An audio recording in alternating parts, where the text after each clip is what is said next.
तपस्या किए, बगैर कुछ कष्ट उठाए, बगैर माला फेरे, बगैर योगारंभ किए करो बैठे ही मिल जाए तो सौदा सस्ता है कि महंगा है। ये है वो प्राणनाथ जी का ज्ञान, उनकी पहचान के ज्ञान के द्वारा अपनी आत्मा का संबंध यदि उससे हम जोड़ लेंगे अनन्य प्रेम से, तो उसी के चिंतन, उसी का याद। अब कल मैंने वो आशाराम जी का नाम लिया, तो आत्मचिंतन का विषय उनका लक्ष्य है। बाई चांस पिछले साल उनका हमारा मिलन यूएसए में हो गया। हमें पता चला कि यहां वो आ रहे हैं, तो हम आम पब्लिक जहां बैठती है वहां चुपचाप जाके बैठ गए। वो आए, जैसे भाई उनके लिए गादे सजाए जाते हैं, आसन लगाए जाते हैं, वो आके विराजमान हुए और प्रवचन करना उन्होंने शुरू किया कि मनुष्य तन मिला है आत्मचिंतन करने के लिए, और हर इंसान को आत्मा का चिंतन करना चाहिए। जब तक आत्मा का चिंतन आप नहीं करोगे बेड़ा भर से पार नहीं होगा। तो मैंने स्लिप भेजी, कृपा करके जिसका चिंतन आत्मा का आप बता रहे हैं उसका स्वरूप बताइए, उसका रूप बताइए और तरीका बताइए कि चिंतन किस तरह से किया जाएगा। तो चिट पहुंच के उन्होंने वो क्या बोला कि मुझे बड़ी खुशी हुई है कि किसी मेरे भाई ने प्रश्न लिख के भेजा है, ये आत्मा का रूप क्या है, ये मेरा इस टूर का जो है गोल नहीं है, ये मैं अगली बार बताऊं। ठीक बताएगा कहां से? अगर वो बताएगा तो शास्त्रों से बताएगा, वो बताएगा तो वेदों में बताएगा। और वेदों में लिखा क्या है कि जब तक पराशक्ति, गीता 2 स्कंद, जब तक पराशक्ति अर्जुन दुनिया में आती नहीं तब तक कोई पार ब्रह्म के स्वरूप और आत्मा की पहचान करा ही नहीं सकता मेरे साथियों। नहीं तो इतने इतने ऋषि मुनि तपस्वी हो गए, तपस्या कर करके जंगलों में अपने शरीर को मट्टी बना दिया। हम कोटि जन्म भी उन तपस्वियों जैसी तपस्या नहीं कर सकते। पर नसीब क्यों ऊंचा हो गया कि कलयुग में मनुष्य तन मिल गया, कलयुग में भारत खंड मिल गया, कलयुग में हिंदू धर्म मिल गया, और कलयुग में प्राणनाथ जी की वाणी से जो स्वभाव मिलने को मिल गई। वो सबका एक पार पुरुष वही, अक्षातीत वही, पूर्ण ब्रह्म वही है, और उसकी वाणी मिथ्या माया से हटा के सीधा इतने दिनों से सत्संग सुन रहे हो, कहां की बात बताई, परे की कि इधर की। ये ज्ञान है जो प्राणनाथ जी ने दिया। अब इस पर और सोचो और विचारो, समय मिले अमृत सारो, ना आने का समय मिले तो एक छोटी सी झोंपड़ी मेरे प्राणनाथ जी की, हरिद्वार के रास्ते दिल्ली जाएं या दिल्ली से हरिद्वार आए या फ्रंटियर से बैठ के सहारनपुर मुजफ्फरनगर के रास्ते जाएं, तो मुजफ्फरनगर के बाद और मेरठ से पहले एक खतौली स्टेशन पे शुगर मिल भी है, वहां पर तहसील है, वहां उतर जाइएगा। और बस स्टैंड से केवल 2-2.5 रुपए किराया लगता है। 14 किलोमीटर के ऊपर काली नदी के किनारे पर इंचोली बस स्टैंड वालों को कह देना या रतनपुरी कह देना, टिकट लेना, बिल्कुल जहां बस रुकेगी सामने ही आश्रम है। अगस्त की 5 तारीख से मैं 1 महीना वहां पे ठहरूंगा। आइए वहां सत्संग कीजिए, मन के संशय मिटाइए। हर प्रकार के ग्रंथ वहां पर मौजूद हैं। गुरु ग्रंथ साहब हैं, कुरान है, बाइबल है, चारों वेद हैं, शास्त्र हैं, गीता है, भागवत है, महाभारत है, देवी भागवत है, उपनिषद है, सब वहां पर है। अब इतने ग्रंथ उठा के साथ तो नहीं हम चल सकते। वहां आइए, ग्रंथ रख करके व्याख्या करिए, संशय मिटाइए, फिर अपने आप को संभालिए कि हमें क्या मिल रहा है, और फिर उसको धारण करने के बाद करना भी कुछ नहीं, कोई व्रत नहीं, कोई जप नहीं, कोई तप नहीं, कोई कर्मकांड नहीं, केवल जब उसका स्वरूप, वो चीज और धाम का लक्ष्य बता दिया जाएगा, कहो जी इदा कि पहुंचा जाता। अच्छा लो भाई, क्यों भाई मेरे साथियों, अमरीका नाम का कोई मुल्क हैगा कि नहीं? भाई जवाब तो दे दो, हैगा। क्या सारिया ने जिन्होंने क्या हैगा वेख्या? किथे वेख्या सी? नक्शे विच, नक्शे च वेख्या सी ना। जदों उनकी रिसर्च हुई, इन्वेंशन हुई, तो नक्शे बने। आज दिन तक परम धाम कहाँ है, स्वरूप क्या है, श्रृंगार क्या है, क्या किसी ने वर्णन किया? प्राणनाथ जी ने खुद आके क्षर से परे अक्षर क्या है, योग माया क्या है, फिर परम धाम क्या है, वो सारे नक्शे मैप्स भी ग्रंथों के प्रमाणों के हिसाब से दे रखे। पर उसके लिए थोड़ा समय तो चाहिए। आइए संशय मिटा के, क्यों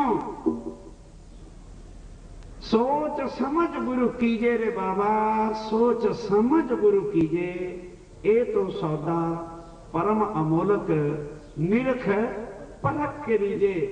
ढाई आनिया की भिड्डी लैन जाने ते कानियां ते मोटियां तो नहीं चुक लिया। ते गुरु धारण करने वाले अकल क्यों खड्डे च पई हुंदी कि जिथे बापू जोड़े उत्थे जोड़ का ना। बापू ठहर जा, पुत्र तेरा ही रहना, खानदान तेरे का ही पालन करूं। तेरी आत्मा का रास्ता और है, मेरी आत्मा का रास्ता और है। इस पर वो नाराज हो जाए तो उनकी नाराजगी को सिर माथे पे चढ़ाना, भटकना नहीं। आज्ञा में रहो, खानदान की लोक लाज को पालो, बुजुर्गों की सेवा को करो। शरीर से, शरीर के माँ बाप है, आत्मा के माँ बाप वो नहीं। मनुष्यतन मिला है, बुजुर्गों का आदर करो, उनकी सेवा करो, संतों को पहचान कर उनके सामने शीश झुकाओ। मानवता का ज्ञान ये हमारा पहला धर्म है। और उसके बाद जन्म मरण से छुटकारा पाने वाला जो गुरु हमें रास्ता बताए, उसके गुरु की शरण का आसरा लो, पार ब्रह्म की पहचान करो, और वही परमात्मा सबका एक है, सच्चिदानंद है। इतना ही आज स्वीकार कीजिए, क्योंकि अंदर के घड़ी ने अलार्म बजा दिया के समय। अब देख भी लेता हूं, बिल्कुल 11:15 कहा था ना, 15 मिनट पहले बंद कर दूंगा, क्षमा करना। इसके बाद किसी सज्जन को आज के विषय पर कुछ पूछना हो तो 3 बजे से 4 बजे तक मेरे पास आ सकते हो, क्योंकि इसके बाद खाना खोना होता है। कुछ और भी जाने वाले दिल में कोई प्रोग्राम हो जाते। किसी ने प्रश्न उत्तर को पूछना हो, स्वागत करता हूं, पर ठीक 3 बजे आ जाना। 4 बजे तक आपके बीच में रहूंगा। फिर 4 बजे आज आपके चरणों की धूली को लगाकर अमृतसर प्रस्थान किया जाएगा। फिर वहां पर 4 दिन कार्यक्रम में, कोई ऐसी बात नहीं है, एक ब्यास ही पार करना, अमृतसर आ जाना वा, गड्डी ते चढ़ के आयो। शुक्र शनिचर इतवार शक्ति नगर के नाल कुब्बी बेरी महला है, उत्थे प्राणनाथ जी का मंदिर है, आ जाओ। उत्थे 3 दिन प्रोग्राम वहां है। और ना समय मिले तो फिर अगस्त की 5 तो 12 तक डायरियां कागजां वालियां ने, अंदर की डायरी ते लिख लो। अरे महाराज जी तुसी कह के दिता, फुरसत नहीं, कहो ते जाते जाते फुरसत की एक कहानी सुना दो। तुसी कहो ते मेरा टाइम पूरा हो गया। भाई अपनी मर्जी, कहना महाराज जी हौली या फिर सरक पे देर कर रहे ना, तुसी कहोगे तब मैं नहीं। वह अपने भक्तों पर कृपा कैसे करते? विष्णु भगवान जी के एक भक्त थे, बड़ी भक्ति पूर्व जन्म की कर रखी थी, इसलिए उनको एक आपका ये आग लगा के फेंक दूंगा, तेरी टिचू पिचू, तुम्हें इस जन्म तमीज नहीं आनी। क्या करेगा इसको?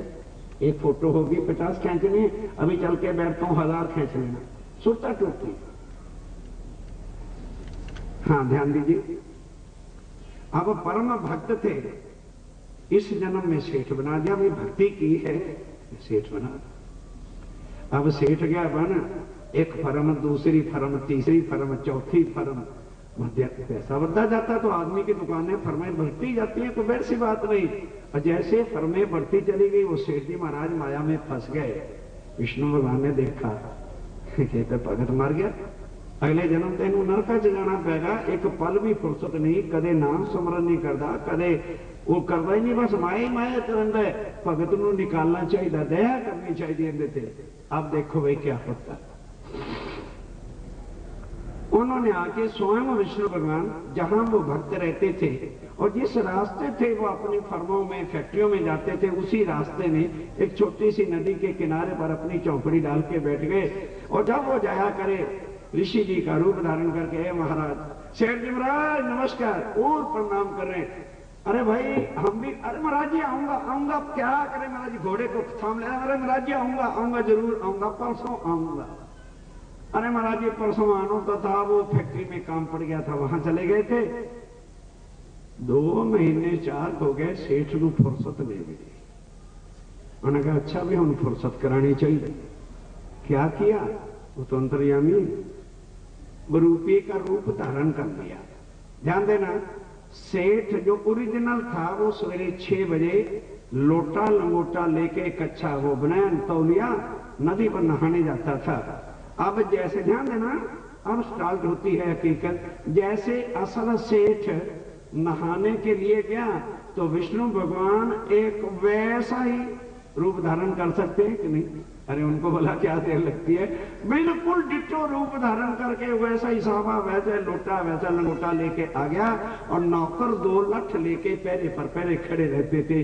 क्या लगा, नौकरों ने पूछा सेठ जी थानू की बनी, वापस क्यों आ गए हो? कहने लगे, ओ भाई जरा चुस्ती ना खड़े हो जाओ, थानू नहीं पता शहर च एक रुपया आया है, उन्हें सेठ कन्हैया लाल दा सारा माल लुट खाया है। मैनू रस्ते च मिलिया सी ते मैं समझा किधरे मेरे घर ना आ गए, मैं सेठानी कोलों बाल्टी लेके घर ही घड़े ते पानी ना ला लांगा। अगर मेरे वर्गा कोई रुपया आ जाए तो ओनू अंदर वड़न देना नहीं।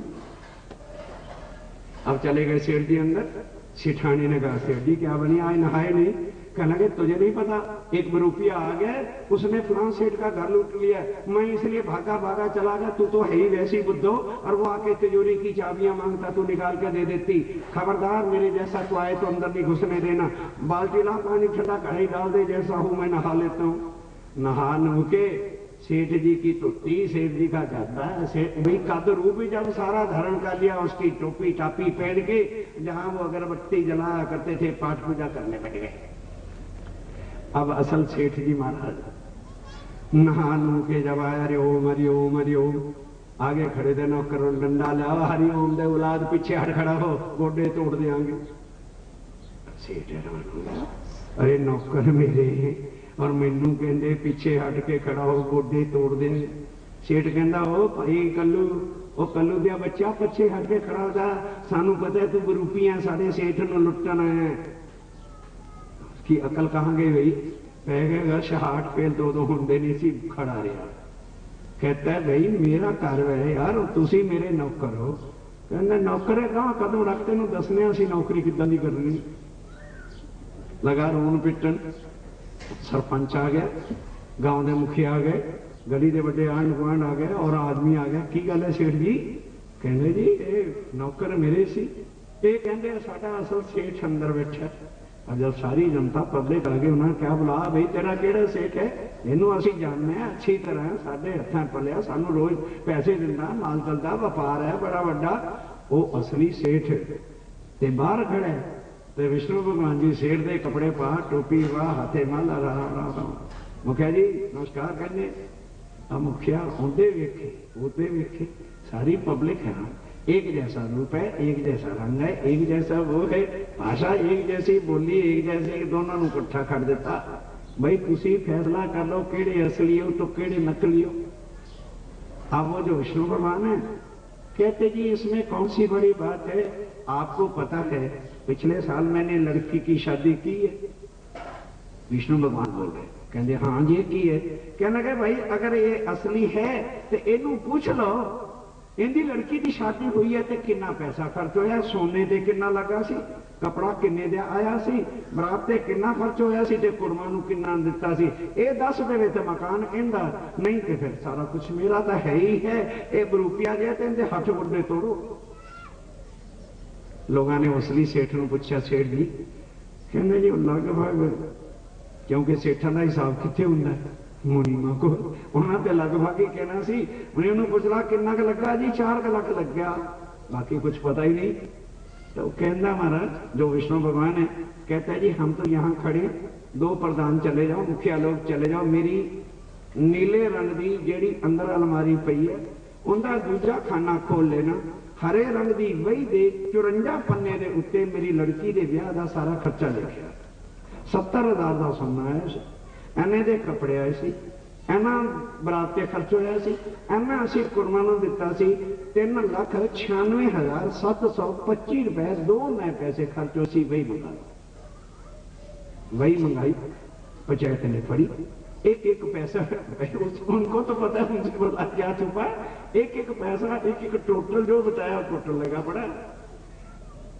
सारे ने चढ़ गया, तेवड़ियां कहने लगे हुए सच्ची बोल, कहते खाले ना मारो इनू पहले पूछो, अगर ये मकान तो ही है जी बिल्डिंग नवी बनी है 3 साल हुए, तुहानू पता ये दस देवे इहदे सरिया कितना लगा सी, ये दसे इहदे इट्टां किन्ने दी आईयां, ये दसे ठेकेदार को किन्ने पैसे दिते सी, ये दसे लकड़ किन्ने दी आई है, तो मकान इहदा मैं हुणे छड्ड दूं, नहीं तो मेरा मकान है। जिन्हों लड़की के ब्याह का पता नहीं, वो 3 साल पिछला पुराना मकान का टोटल कितों दसो, कहना जी लगभग कोई 8 लाख रुपया लगा सो, कहना जी कोरा झूठ बोल रहा। वो जी हरे रंग की मेरी अलमारी नूं ताला लगा, उन्हें उत्ते कपड़े की गंढ पई है, उन्होंने खोलो, हेठां जेड़े लाल रंग की गई पई है उन्होंने चुक लियो, पन्ना नंबर 94 पढ़ लो, इन्ने दी लकड़ लगी सी, इन्ने दे सीमेंट आया सी, इन्ने दे मिस्त्री लै गए सन, इन्ने दे दरवाजे आया, मुहूर्त से 54,000 का खर्चा सी, टोटल महाराज 16,600,000 इन्ने रुपया लगा। वही आई पाई पाई पढ़िया, सारे पिंड वाले ने चुक लिया इट्टां, किसी ने सोटे, असल सेठ नूं बोलो बोलो बोल दो, मार मार हड्डी पसलियां दा सुरमा पी, लोटी ते एक कच्चो साफा कर देता है शहरों बाहर। अब क्या हो गई फुर्सत, सेठ जी ने सोचा हूं किथे चलना, हूं तो एक आश्रम ही है और किथे जाना। अब वो चले जब आश्रम को, अब विष्णु भगवान ने कहा अब तो बंडा फूट जाएगा, फड़क से वो रूप बदला, फिर उसी आश्रम में ऋषि जी जाके बन के बैठ गए, और सेठ जी आ रहे हैं, खून निकल रहा, लात से भी लंगड़ा रहे हैं क्योंकि लत्तों पर भी सोटे पड़े थे, जा रहे लंगड़ा के। ऋषि जी बाहर, आइए आइए सेठ जी महाराज आओ ना, आओ आगे आओ। वो बेचारा शर्म के मारे कहना जी बस ऐसे झाड़ू चूड़ू दे दिया करांगे।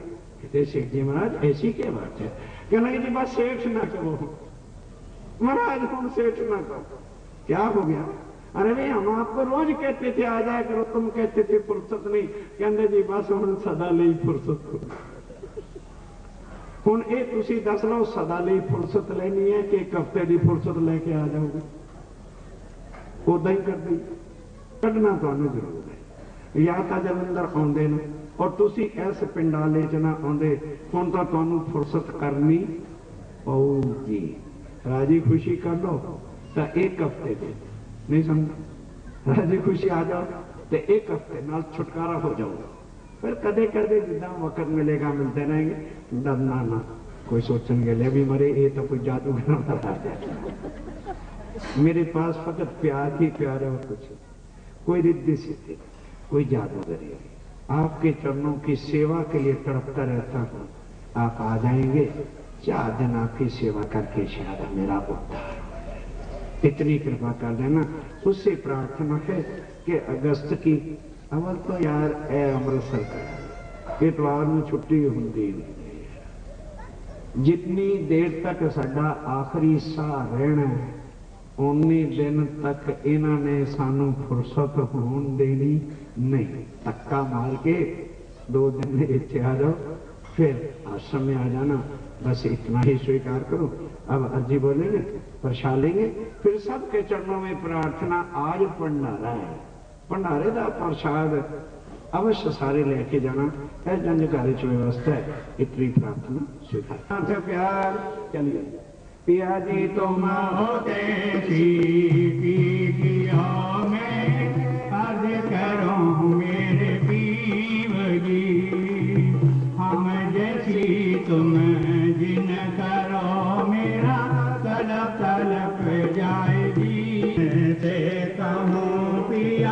तुम हो मेरी आस जी, आस बिरानी तो करूं प्यारो कोई दूसरा होए जी, सब विध वाला जी सामर्थ दिन रह जात रोए रोए जी, जन्म अधियो मैं होगी सो क्या देखोनी के घर जी, जब तुम्हें आप दिखाओगे तब देखोगी नैन नजर जी, ये पुकार पिया जी मेरी सुन के अब ढील करो तुम दीन जी, पल पल खबर जो लीजियो ऐसी अर्ज करूं दुल्हन जी,